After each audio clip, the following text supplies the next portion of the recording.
so I can show up for everybody else. But how come when I'm laying in bed at 5 o'clock in the morning and I think, I really should get up and go to the gym? Why won't I show up for myself? Why won't I get up, get my ass out of the bed, and go to the gym? Now, I will sometimes. I'll have a good week. Every once in a while, I'll go 2, 3, 4 days.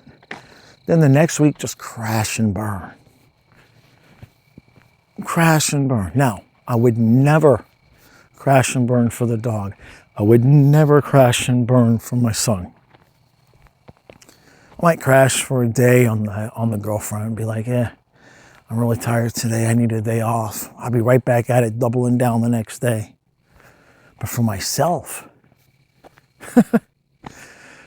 I will put myself off, make every excuse in the book. I'm too tired. My arm hurts, my foot hurts, my hip hurts. Maybe I'll take her out of the gym in the afternoon instead of going in the morning. So why? Why do we not show up for ourselves the way we show up for others? Especially, here's the kicker. Now, maybe this isn't the kicker, but the dog is never going to let you down. Right? Your dog is never going to let you down. It might do a couple of stupid things over the course of their life, but the dog ain't going to let you down. Now, your kid might, depending on your relationship, they might let you down. Your girlfriend, spouse, wife, ex-girlfriend, whatever, they're going to let you down. They're going to be human and let you down. So it's not about you'll only show up for the people or things that won't let you down. Because you let yourself down all the time. That's not an excuse. So why do we not show up for ourselves? Why, at 5 in the morning, if the dog is at the edge of the bed saying, I gotta go potty, you go potty. If the kid wakes up at 5 o'clock in the morning, Dad, I got a headache, I need Tylenol. Now that kid knows where the Tylenol is, but you're still gonna get up out of the bed, drag your ass to the medicine cabinet, open up the bottle of Tylenol, handle it to him, give him his 2 pills, send him back to bed. Now, he could have done that himself. But, it's a security thing. Ooh. Well, let's see now. For the dogs, it's a security thing. They know that their owner, their person, got their back. Kid, security thing. Yeah. Certainly, from the male perspective, when you're in a relationship with a woman, the number one thing she's looking for is security. So you're providing for them a security that they cannot provide for themselves. Yet as men, I don't feel insecure in my manhood if I don't go to the gym at 5 in the morning. I don't feel any less confident if I skip a couple days at the gym or I don't completely show up for myself. Now, over time, that will whittle away at your confidence, yeah. But if you don't show up for yourself on Monday and Tuesday, but you go to the gym on Wednesday, you pretty much forgive yourself for Monday and Tuesday, right? But you would never let your dog down on Monday and Tuesday. You're not going to tell your kid no. Lord knows you ain't going to let the girlfriend down 2 days in a row. You never survive that. So we don't show up for ourselves because we don't need to show up for ourselves in order to feel secure.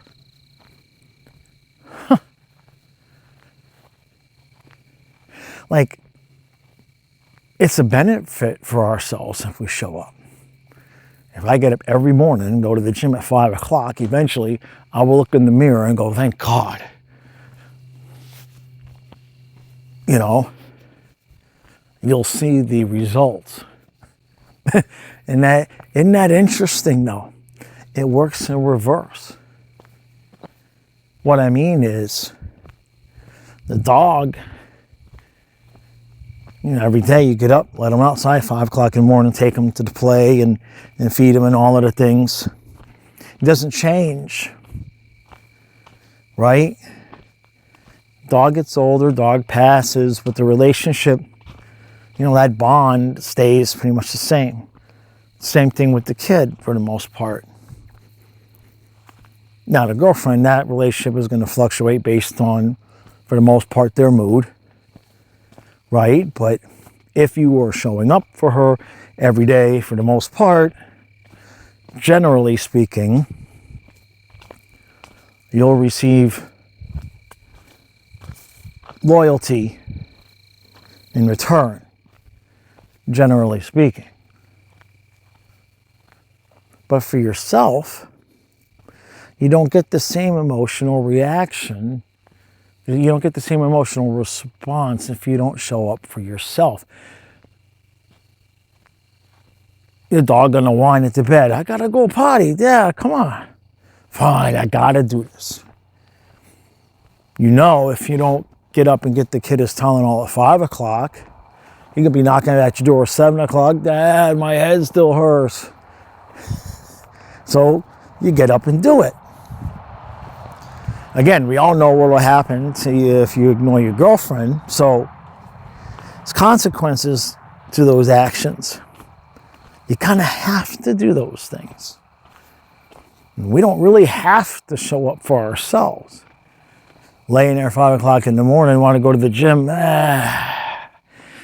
You can pass it off as self-care that, I'm going to rest, take another 2 hours of sleep. So you can talk yourself into it that you're still showing up for yourself. And then by 2 o'clock in the afternoon, you're like, damn it, I did it again. I didn't go. Why didn't I go? Now, there's some people that might say, you don't show up for yourself because you're too exhausted for showing up for other people. That's never going to be true with the dog. With your kid, if they're not respectful and reciprocal, you might get tired of showing up for them, but that's not really going to generally completely wear you out, unless it's a special circumstance. Now, the relationship, if you continue to show up for them and they don't show up for you, that can be a drain. That can be something that will drain you of your ability to show up for yourself. But most men are pretty good at recognizing when that's going to happen or when that's starting to happen. And they'll cut back on showing up for the girlfriend so that they can take care of themselves. But I don't know, maybe it's not most men.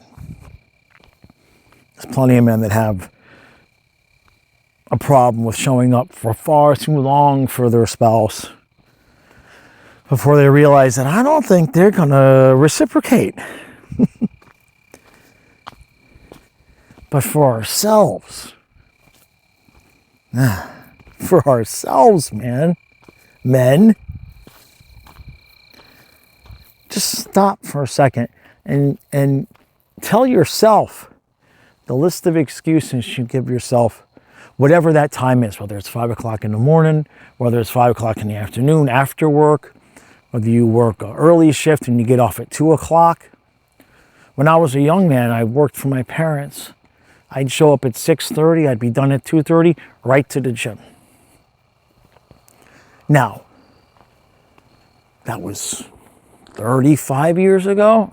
Yeah, that was 35 years ago. Now, if I got up at 6:30, worked straight till 2:30, let me tell you something. I ain't going to the gym. I will not be at the gym. I will be at home in my chair, recreating of some sorts, and I don't feel bad about it.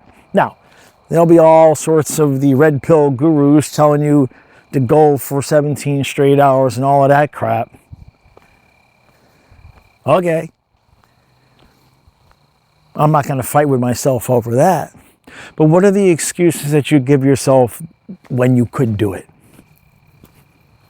And I'm just using the gym as an example. It could be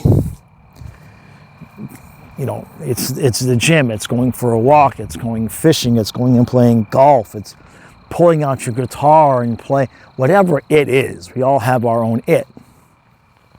What are the excuses that you make to not show up for yourself and to not do those things? Okay, so now you have your list of excuses.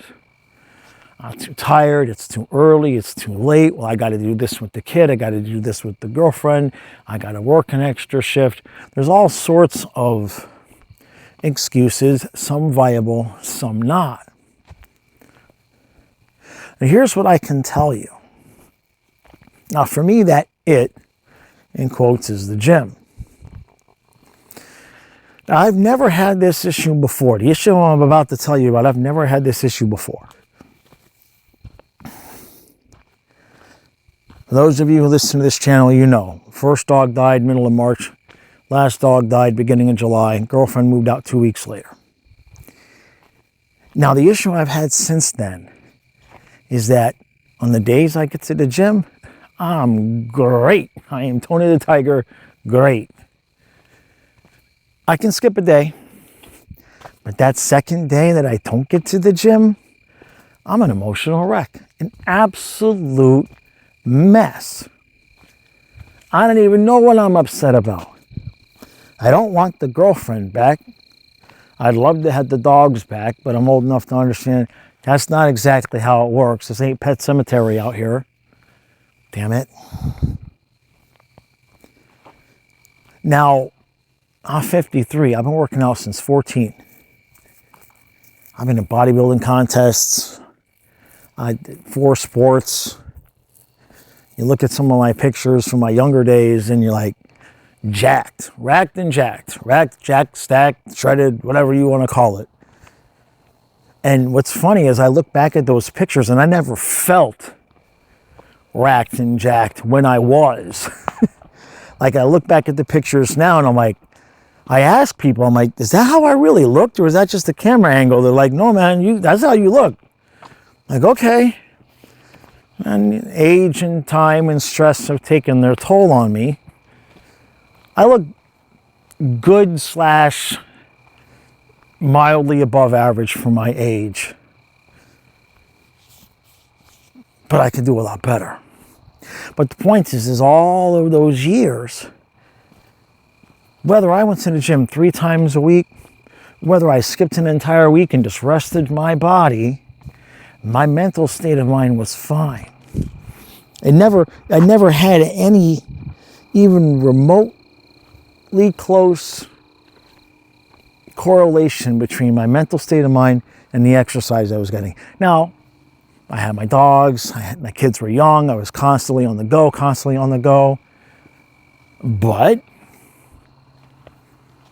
you say, well, that physical activity kept me going. Okay.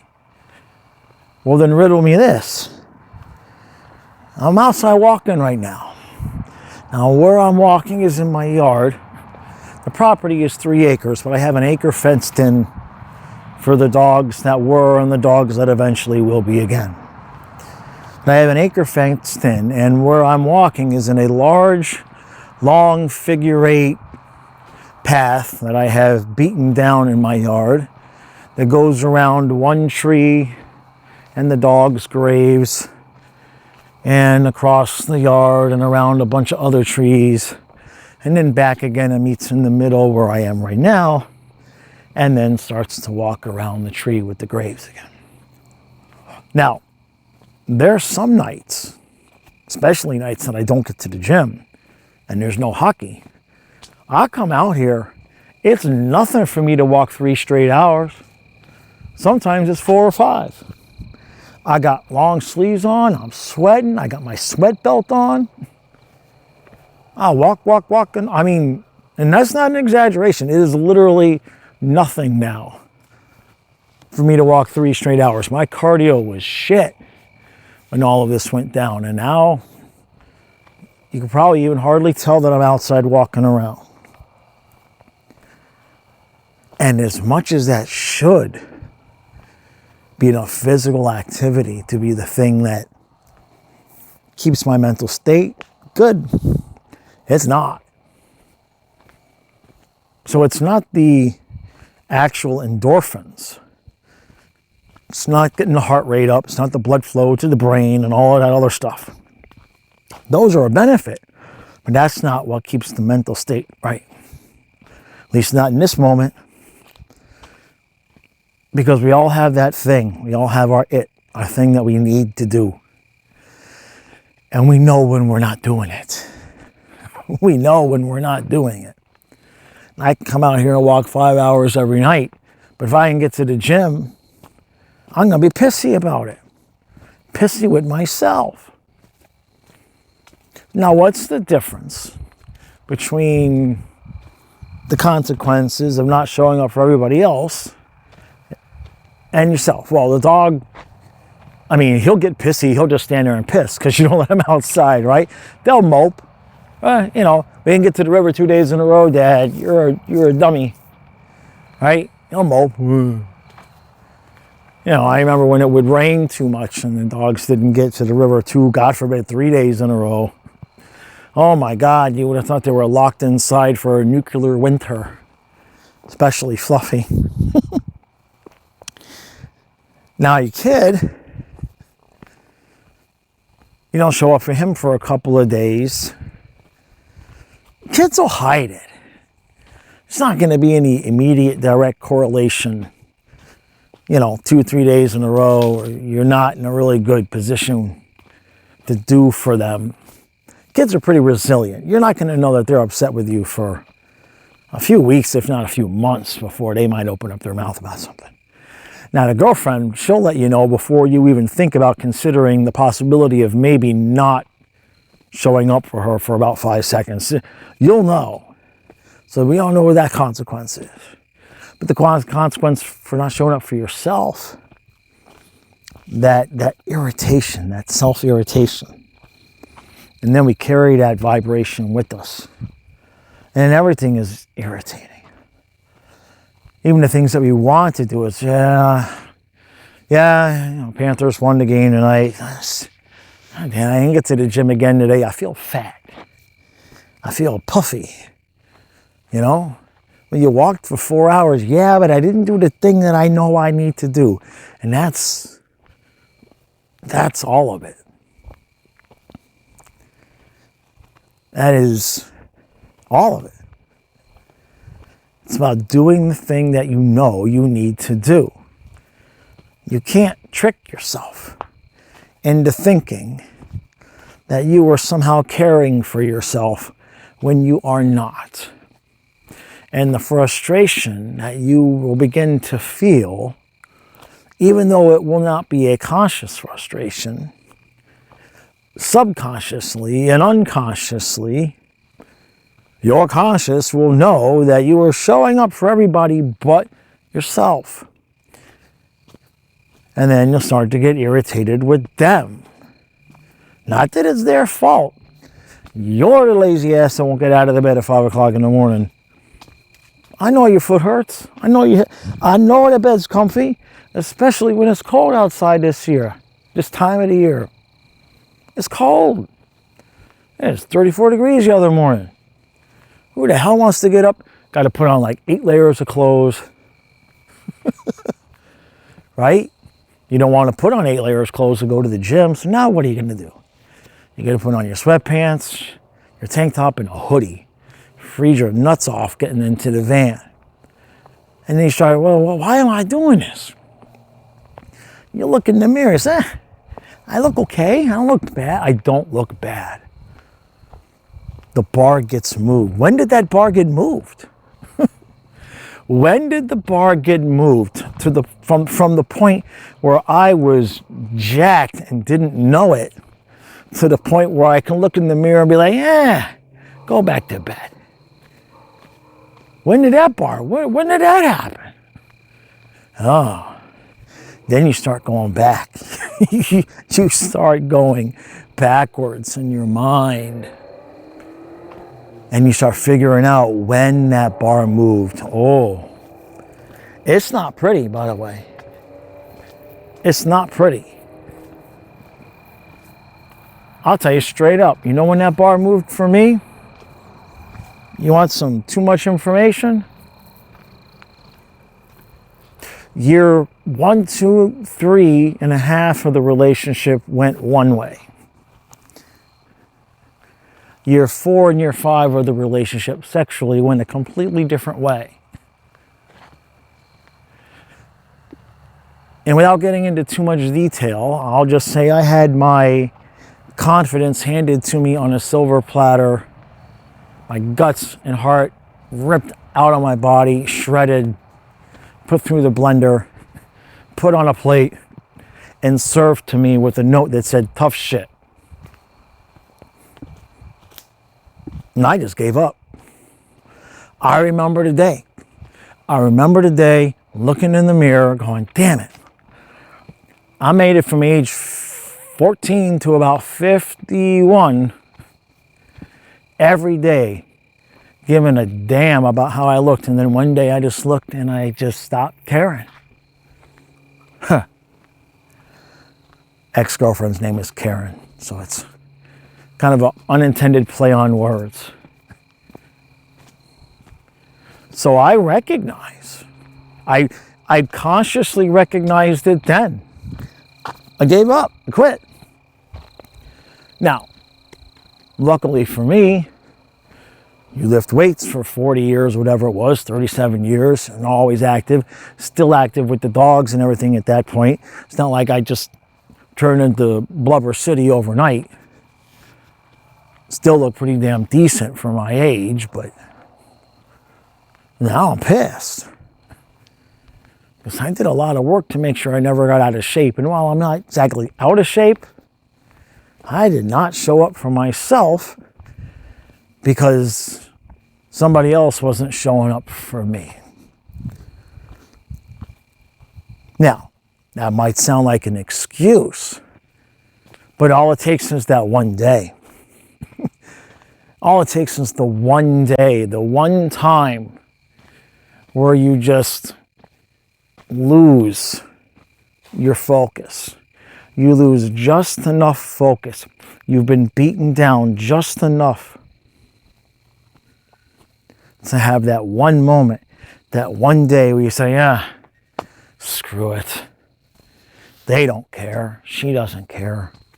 Why should I? And if nothing comes around to change that,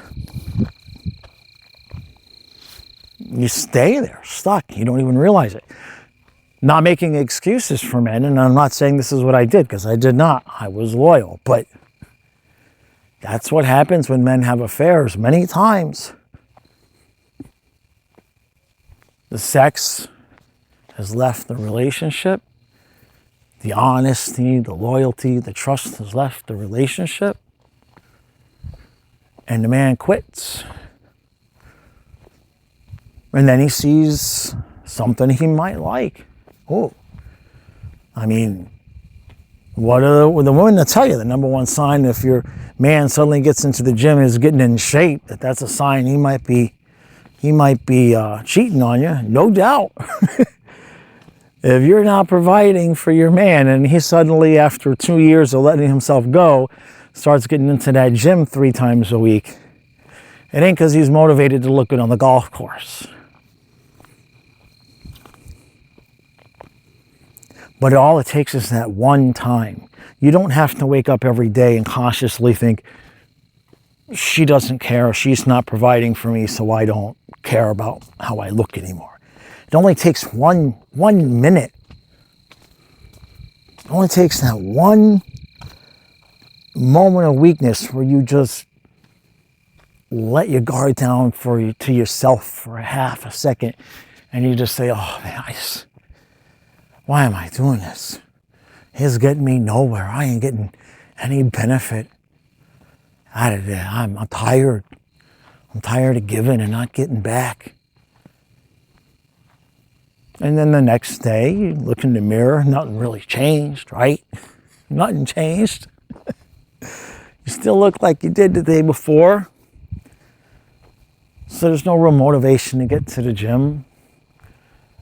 A week goes by, 2 weeks go by. Maybe the pump's not there like it was 2 weeks ago, but what the hell, you've always been 2 weeks away. You know, you've always had a 2-week rule. I never let myself get out of shape to the point where I couldn't pop back into shape within 2 weeks. Oh boy. It's been more than 2 weeks. Your metabolism changes. You're doing everything you did before. It's like, hey, why ain't that body part changing? It's like, well, dumbass. So there's nothing more important as a man that you can do for yourself than making sure that you show up for yourself every single minute of every single day, regardless of anybody else's actions.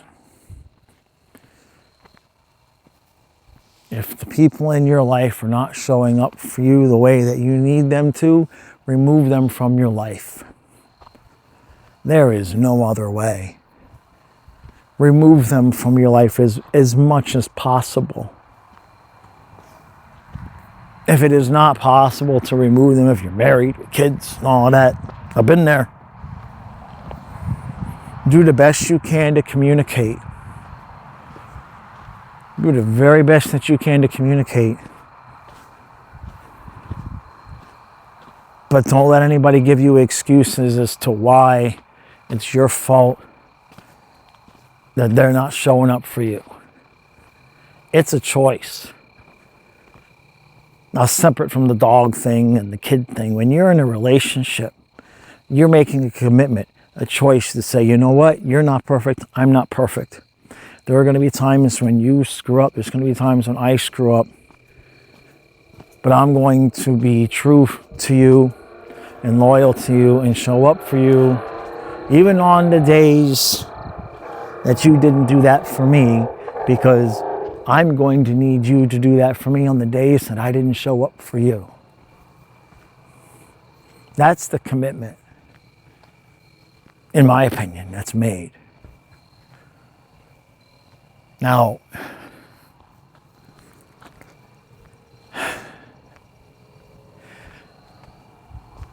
if you're a man with a woman that views commitment and loyalty the same way as I just described, consider yourself extremely lucky and do whatever the hell you have to do to keep her. Because I ain't met that one yet. And most of the men that I know haven't met that one yet.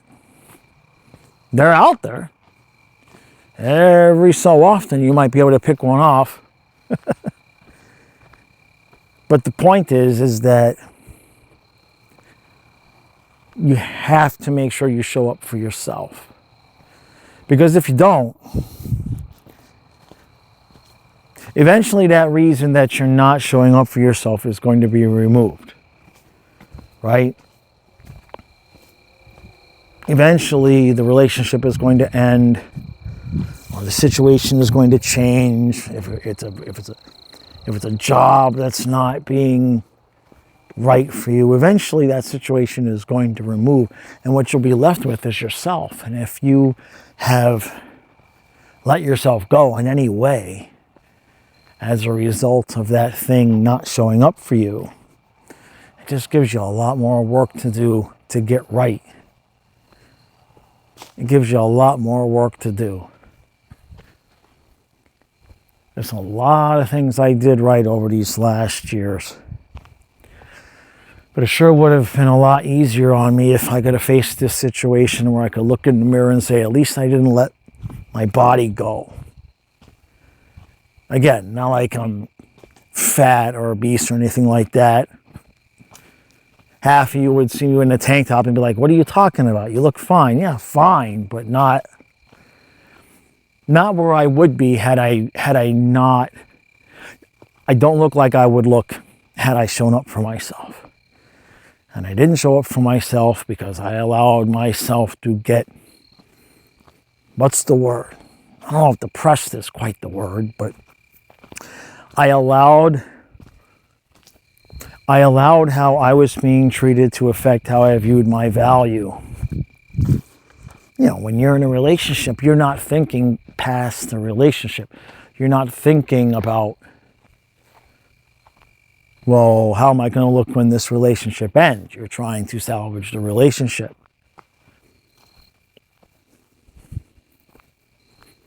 It would have been a lot easier on myself had I not had that moment. It only takes a moment, guys. So, once you have sorted out the reason you didn't show up for yourself, okay. Now, the reason why I did not show up for myself is gone. She gone. And again, 53, not 33. I'm not as anxious to go prowling around for a new woman as I may have been in my past. I'm not anxious at all. If Amy Adams showed up at my doorstep, I would not kick her out. I know that much. I would not kick her out. But past that, I go to the gym, I go places, I meet women, I talk with them a little bit. And I can only hope that the level of disinterest that I have isn't showing. And I don't mean that in an arrogant, cocky way. Like, there's a few girls I've talked to, and I'm like, I'm thinking this, I'm having this internal dialogue with myself, and I'm thinking, I really should be attracted to this woman. She's attractive, she's my age range, she's, on the surface, many of the things that I would be looking for. I don't give a shit. I can't. Now you might say, well, maybe you're not ready. Okay, sure, that's fine. I'm still effed up about the dogs passing. 2 dogs in 4 months. That's too much. I'm not going to stand here and pretend to be Leonidas in 300. That's too much. Both dogs, the last 2 dogs, within 4 months, was just too much.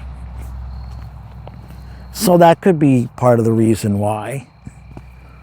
But it is an odd feeling for you younger guys who don't have that issue at this point.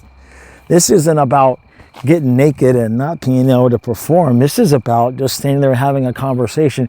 And inside my head, I'm like, okay, I know she's flirting with me. I know that look, I know the vibe, I know that we're flirting right now, but there's just nothing there for me. Like not even like, let me just practice flirting. This is a little bit, but I'm like very conscious of it. Like, okay, I gotta brush my teeth.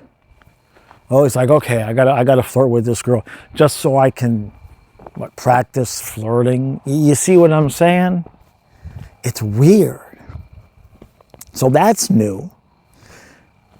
So is that because I don't have confidence in how I look? I don't know. I honestly don't. Could be. I'm not going to go see a shrink anytime soon about it. It's not bothering me. I'm curious about it. It's like, well, that's new. I'm talking to a pretty attractive girl at the post office. And I'm not planning in my head how I'm going to ask her out or any of the other things that I would have. I was a massage therapist. I don't care what woman you're talking to. You say the word massage, and they light up like a Christmas tree. Okay? It don't matter how short you are, how broke you are. You say the word massage when you're talking with a woman and you just got elevated to 6'1" rich guy. I've seen it happen a gazillion times, as I am not a 6'1" rich guy. But you get bumped right to the front of the line when you start talking about massage. So that was my go-to line. And now I'm just like, and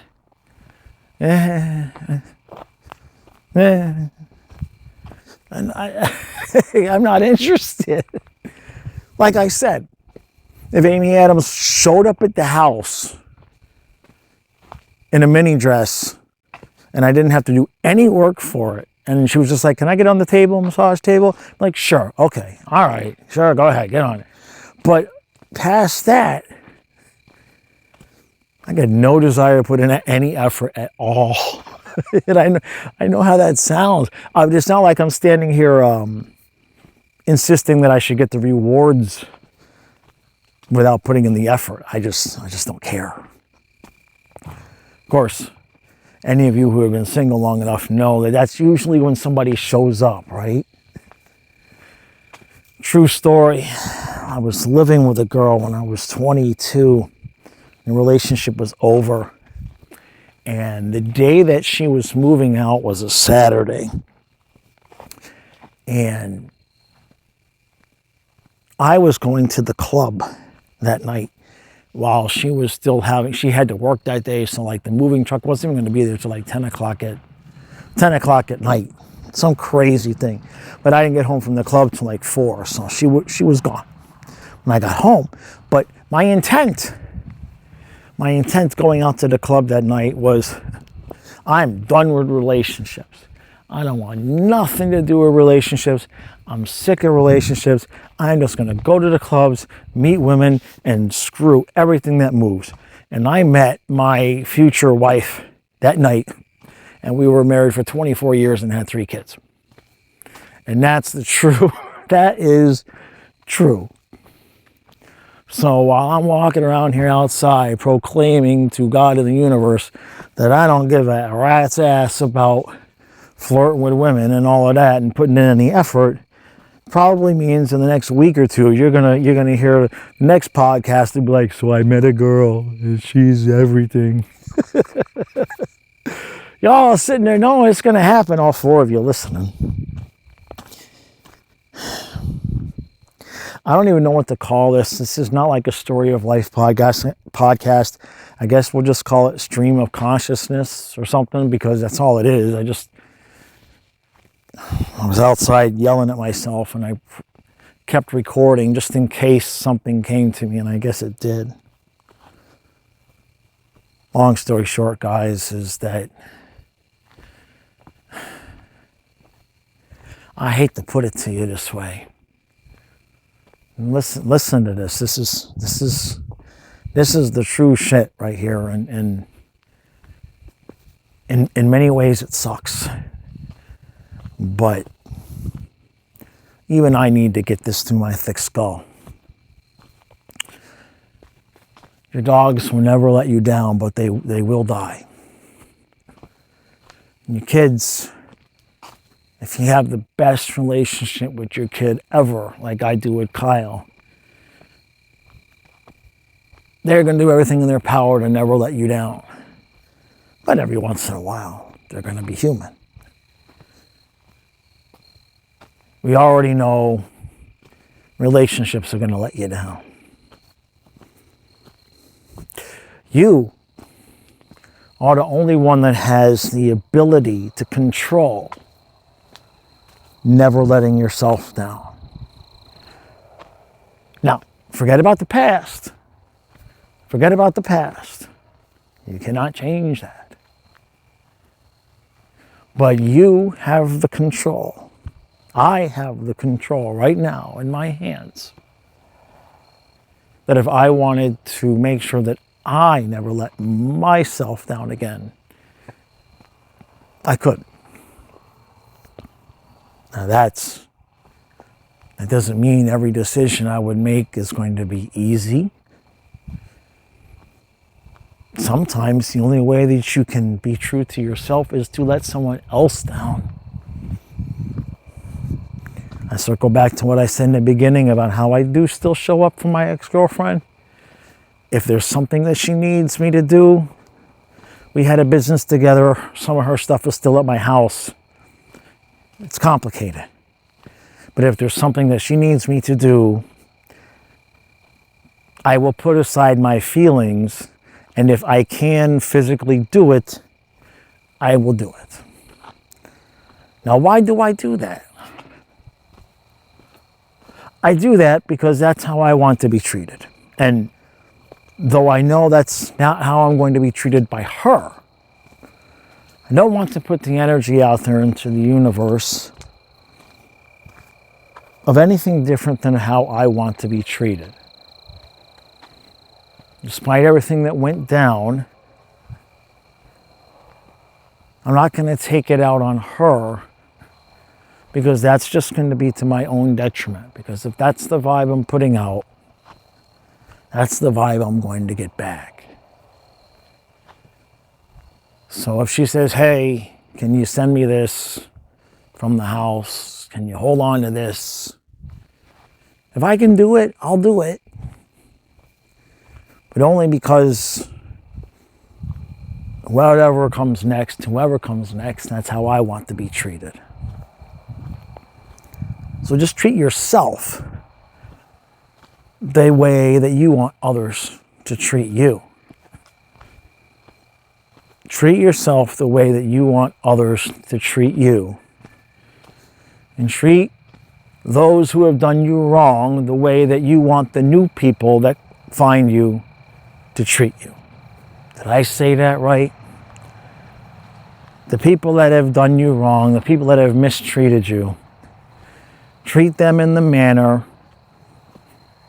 that you want the new person that's going to find you to treat you. That's it. I'll see you next time.